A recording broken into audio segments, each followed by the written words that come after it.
Thank you, Mr. Chairman. I'm Mike Moon. I represent the Missouri 29th Senatorial District, here today to present Senate Bill 860. And I don't know how many of us are old enough to remember when we were in grade school and had the mercury thermometers.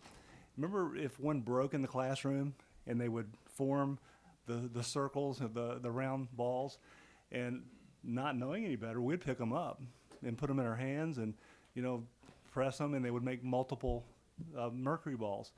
Well, it wasn't until later years that it was determined that this mercury wasn't very good for us. And so we fast forward to probably 5 or 6 years ago. I got a call from my daughter who was living in Australia, and she said, "Dad, I'm looking up in the skies here and I'm seeing all these cloud-like things, but they're left from planes, and they grow and they create clouds themselves. What's going on?" I said, "I don't know."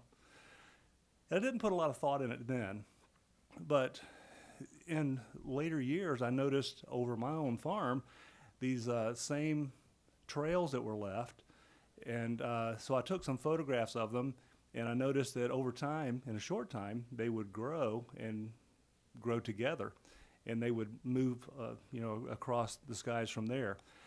Well, I became familiar with a group this past March who was really interested in looking more into detail of what was happening with the skies and as the planes flew over, and found that there is something to it. In fact, the EPA executive Lee Zeldin has admitted that planes are leaving or actually injecting the atmosphere with different chemicals for different purposes. One is to direct the sun rays away from the earth to cool the earth, and others are putting chemicals in the air to create rain. And so I found that, I think it was back in 1940, I don't remember the man's name right offhand, but he was granted a patent for what is termed cloud seeding. Advance a few more years, and in Vietnam they used the same technology for weather warfare to create monsoon-like instances. And there hasn't been anything substantive come from the North Carolina Chimney Hills floods or the Guadalupe floods, but there is some question about whether or not that was man-made. And so when you take what Lee Zeldin has put together or has admitted, that the military and U.S. government is complicit in advancing some of these so-called theories, there is admission that cloud seeding is something, it does work. Now, some of the chemicals that are being put in the air are aluminum.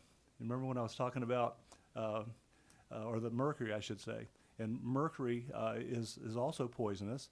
Aluminum is poisonous to humans, and also silver iodide is one of the main chemicals they put in the air to create the clouds, which ultimately would create rain. If you look it up, it's poisonous to humans too.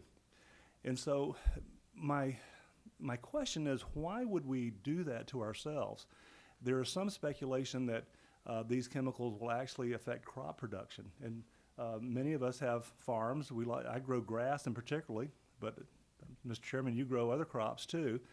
And we do need water, but if I'm not mistaken, it's like land. They're not making any more land, and they're not making any more water on the earth. With the rain particularly, it's just where's it going to fall? And could these cloud seeders say, over this farm, we're going to cause it to rain, and would that negatively impact another farm where they might not get rain that might naturally come?